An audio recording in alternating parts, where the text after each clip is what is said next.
The genesis of The Professors of Wrestling. Hi, I'm Dave, one half of the Professors of Wrestling.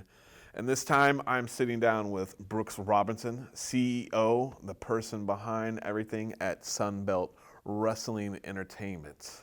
How are you doing, Brooks? I'm doing great. Excellent. Well, thanks for taking time and doing this. I know you're a busy person. You're welcome. You got a lot of irons in the fires, or however that goes on there. I do. First off, let's just get right into it. Is what got you into wrestling to begin with?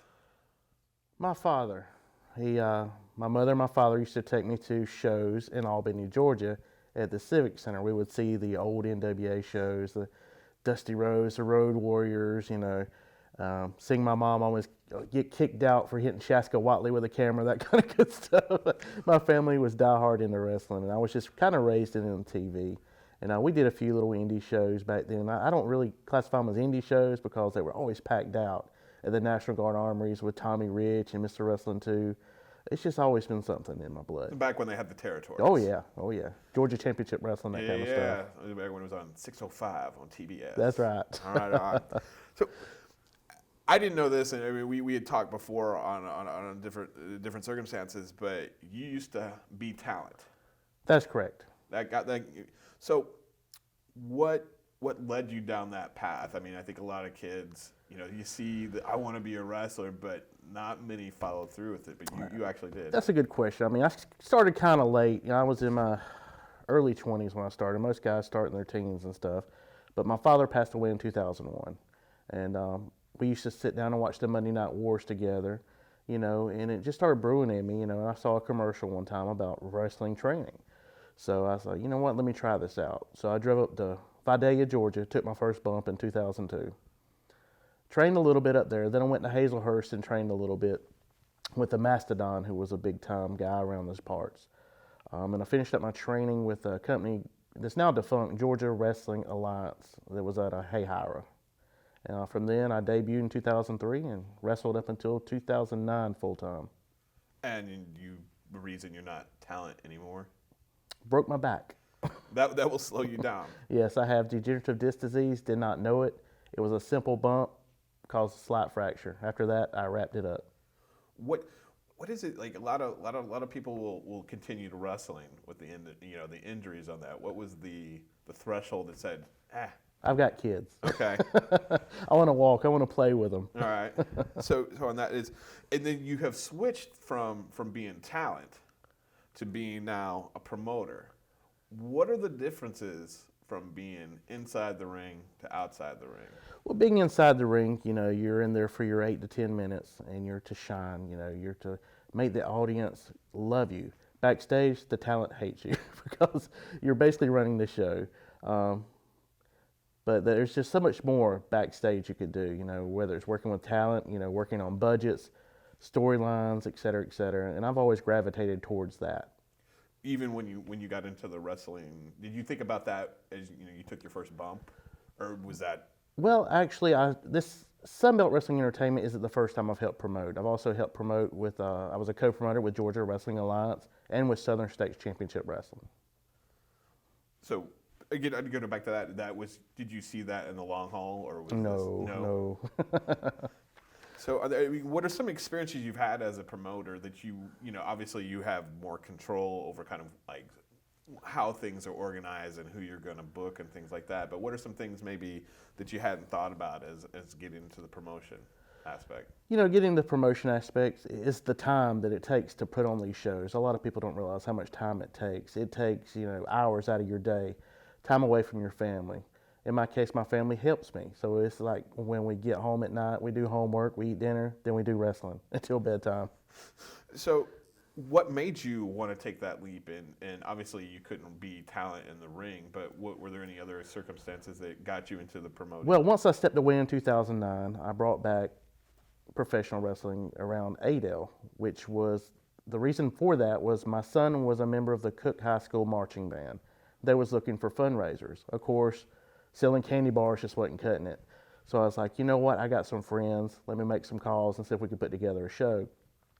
So out of the blue, We put, I believe it was March 2016, we put on a show in Sparks, Georgia, brought in Ron Simmons to do the meet and greet and talk with the fans, and drew over 500 fans for that one event. And after that, everybody kept asking, when's the next one? So we just created Sunbelt Wrestling Entertainment with the sole purpose of raising money for schools, individuals, and groups. And so far, that's worked out for us. If somebody wanted to get into the business nowadays, which is it's totally different if you go back and you listen to some podcasts and stories from the old guard, what do you think they need to know most importantly? Most importantly, they need to be in shape. We see a lot of guys go through wrestling shows or go through wrestling training, and they just don't have what it takes. They have the heart, but they just don't have what it takes. If you're getting into wrestling, make sure you have some kind of athletic background. That really helps out a lot. Also, make sure you're comfortable in front of people. That helps out tremendously, because if you walk out there, it doesn't matter if you can work a 5-star match in training, but if you walk out there and freeze in front of the fans, it's all over. How often do you see in training people just kill it, and then they get in front of you, even if it's in an auditorium, in a gymnasium, whatever, local high school and stuff like that, just freeze up? Very frequent. Very frequently? Yes. Do you all have stories when it comes to that? You kind of like... Well, there's different stories for different people. I like to keep those private. No, I wasn't. They work them out, and we help them together. Regardless of what people think, promoters do work together in some sorts. If a talent comes toward us and they need help, they're like, I really have this issue, doing this spot with people. We'll all work with that talent to get them over in that part. Okay. What do you think? And I understand when you say people don't understand what goes on behind the scenes, because what you're seeing as a fan is the end result of a lot of planning. You're dealing with a lot of different schedules, probably different egos to some extent. You're seeing the finished product of I would say, like, when talking to students about public speaking, you spend 90% of your time hopefully prepping for it. That 10% is the in front of everybody else, the actual presentation. So as a fan, you're seeing the final 10% of a show. What do you think fans misunderstand what goes on in making everything happen, or what do you think they don't understand sometimes? Primarily, I believe they don't understand the amount of work that goes on behind the scenes getting this product toward them. A lot of it is organic in the ring, but a lot of it is planned. A lot of it is scripted. It is entertainment. Let's not forget that. Whether you go see a play in a theater, a movie in a theater, or even, just a musical act, everything is planned. Even a band has a set list. Same with wrestling. How has, just to kind of shift gears here, how has the business changed, both regionally and just independently? As an independent promoter or regionally? I've seen it change quite a bit. I mean, back when I got in, it was still blood and guts, ECW, death matches, and all that kind of stuff. Everything's changed now. It's more athletic now. You'll see a lot more athletes in professional wrestling, but you also see a little bit of a trend in the smaller guys being more popular. The bigger guys used to be the draw back in the day. They still are now, but you still see some of your smaller talents, doing the more acrobatic stuff. I see more of that now lately on the independents and on TV. Do you think, are you a fan of that? Are you something like I could see the pluses. Personally, not necessarily. I like seeing guys beat the crap out of each other. Yeah. That's just the way I was raised. I was raised in a different mentality. You see Dusty Rhodes and Ric Flair and guys like the Andersons just literally killing each other across the arenas. But if you look back, you don't see a single Hurricane Rana. You don't see a single backflip. It's just basically, just beating the tar out of each other. What's the fine balance between that strong style and the more athletic style that we're seeing with a lot of promotions? What you do is you look towards your crowd, what they gravitate toward, and you tailor make a show for that. If they gravitate toward more of the acrobatic skills, then you put more of that on your card compared to the others. Around this area, it's kind of a good mixture. Do you think like when young talent comes into the ring, I think you always want to shine and you want to like put on every 5-star move and razzle dazzle the audience and get them on your side, or against your side if you're a heel in some circumstances. Do you think they just don't think about like the psychology of it and want to put on more of a show? Absolutely. There's a lot that goes into it. It takes a few years to get that just right. You know, you're not going to walk in right out of wrestling school and know exactly how to work that 5-star match or even a 4-star match. Usually if you're starting out, you're going to have a 1-star match if that, because you got to learn your crowd, learn how to work.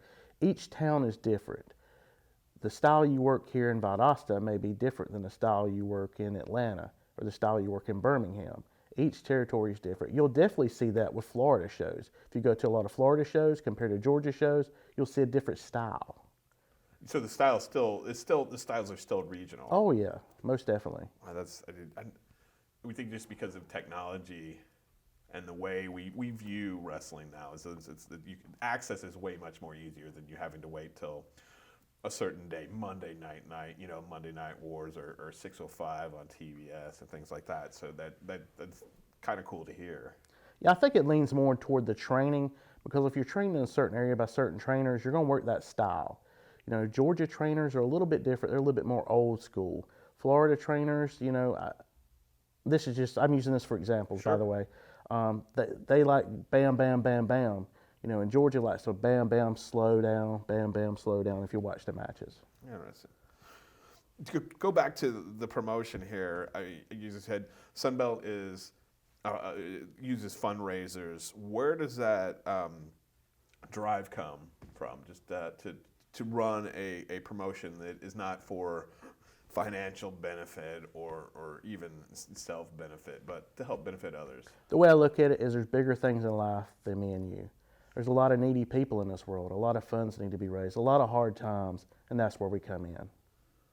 Try to help them. You know, we may not raise them millions of dollars, but every little bit helps. And as long as we can help, we're happy. We noticed when we were prepping to sit down with you is you have this really, really nice quote about your family being the glue to Sunbelt. Can you describe that working relationship and how that all kind of works? You see a lot of families are in the wrestling business. You hear about the Gagnes, you hear about the McMahons and stuff like. Now apparently we have the Robin.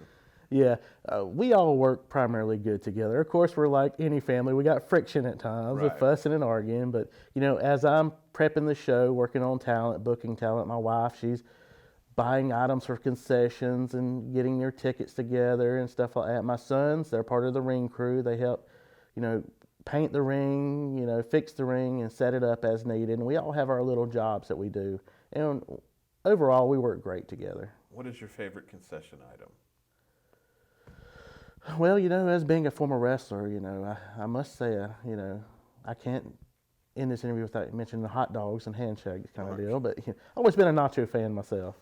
We're glad to hear that. Professor, we are fans of the nachos as well. To kind of get back into, the show aspect and the promoting, what are some elements that you think about when building a card that's going to make for a good show? You definitely want to, go down your card and look at it and say, okay, what do I have so far? Who is on the card? Who will work best together? Who will have the best chemistry on this event? Sometimes it always don't work out. You got cancellations and whatnot, but you try to put together the best card you can with the talent you have. Guys like Mike Payne, for example, killing it right now. I mean, he's all over the state and he is just destroying everyone. And it's kind of hard to find somebody that can stand in the ring with Mike Payne right now. We've discussed that many times. Like, who is going to unseat Mike Payne? That is a very good question, and that's what 2020 will answer, hopefully. We talked before recording. He needs a shirt. You can steal this idea. Just give us like a nod, like the Mike Payne, book it. He's willing to take on anybody for his belt and where it's going, and it's going to be exciting to see where his career is going to take him.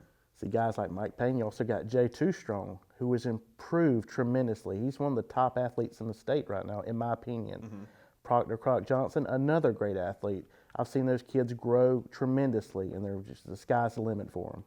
what is the point where you can tell whether somebody has, I think in all aspects of like entertainment, you have peaks and valleys where you all of a sudden you just learn a ton of stuff and you just see a lot of growth, and then you kind of plateau, and then sometimes you regress, you go back to bad habits and things like that.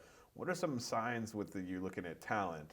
You see, okay, they're not there, but they're gonna get there. Are there things you can see, whether it's in the ring, outside the ring? Absolutely. I mean, there's little things you look for. Guys like, matter of fact, I'm just picking on Jay and Proc. Okay. They have yet to plateau. They're learning every show that they're on. Whether it's with Spinebuster, Sunbelt, anyone else, they're exploding with talent and growth right now. And I see nothing but great things for them both. I mean, one thing you do well within your promotion is you showcase a lot of young talent, like Hunter Young.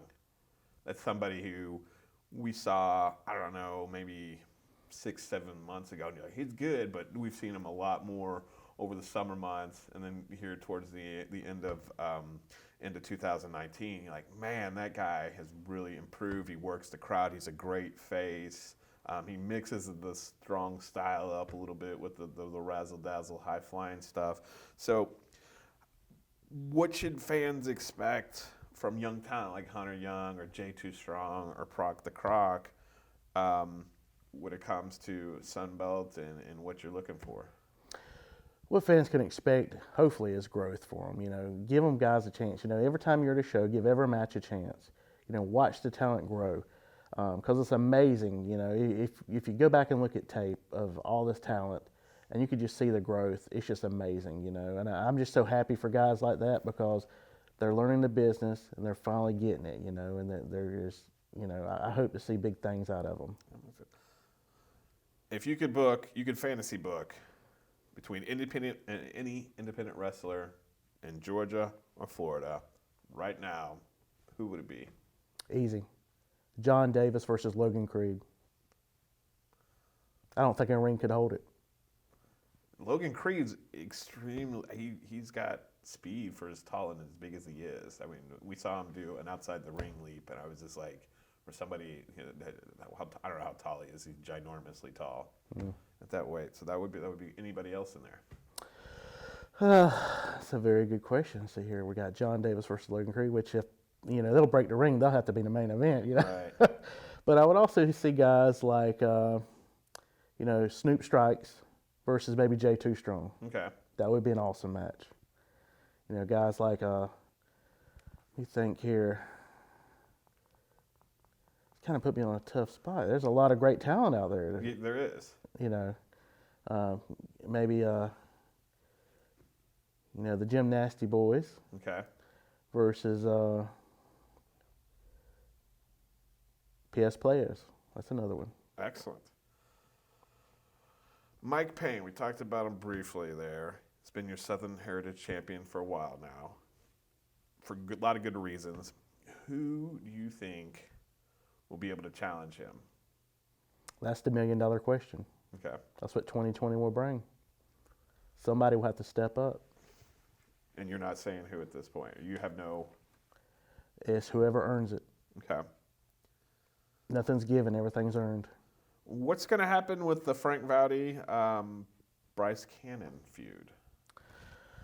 That is a very good question as well. Frank's on a roll here lately. I gotta give him that. I mean, he's been winning. I mean, he's training hard. Bryce, he's taking some time off. He's been in Vegas a lot. If Bryce don't get in that ring and start training, Voody's got him. He's gonna fizzle. Daddy's money's not gonna protect him. Daddy's money's not gonna protect him. There's only so much that Daddy's money can do. 2020 is just around the corner. What are your goals for Sunbelt? My goals is to continue putting on a great product, to grow a little bit. Our number one goal, as most people know, Sunbelt travels a lot. We travel from town to town, but we would like to find a more central location, and that's going to be our goal for 2020, is to locate a more central location. That way we could have a central area for fans to come to us, and we could carry on better storylines. How do you do that? Because you run a show, it's for a fundraiser for a band or for a school or for a church or something along that lines. we've noticed and talked about this. Your promotion is really good at blending storylines from different promotions. That's got to be a little bit difficult sometimes. Oh, it is. But, even with the fundraising aspect, we will continue to do that as well. There's a lot of organizations that need help, and we're always willing to give a hand. But when it comes to stories, we look and see what's going on. If the guys are in feuds and whatnot, we try to help other promotions out as much as we can. We try not to step on toes. We are brothers and sisters in this business, so we try to continue that tradition. And as you look for a home base, central location, what advice would you give to somebody who wanted to wrestle at the next Sunbelt Wrestling event? Send me your top 3 matches and let me watch them. All right. And if I wanted to send you, not me personally, but if somebody wanted to send you the top 3 wrestling matches, how can they reach you on social media? Either at our Facebook page, Robinson Entertainment Enterprises, it's at Sunbelt Wrestling, or my personal page. Excellent. Anything else you'd like to say to the people out there? I just appreciate everybody for giving us the opportunity to grow in South Georgia. I appreciate the professionals of wrestling for promoting South Georgia wrestling, which gets forgotten about up north. There's a lot of websites that do not promote South Georgia wrestling, and you guys promote it, and we thank you from the bottom of our hearts. I speak for all the wrestling federations in North Florida and South Georgia. Thank you very much. Thank you. That's a great thing to hear. Question for you. Yes, sir. You want to be Taco Bell famous? We always want to be Taco Bell famous, and how can we make that happen? Man, that's a great lead in there. Here's my question. Yes, sir. Top 3 Taco Bell items, go. All right. Man, I'm going to say the 7-layer burrito. I love the new vegetarian crunch wrap Supreme. Have not tried that one. And I'm going to go always soft shell taco. Can't beat it. No, classics right there.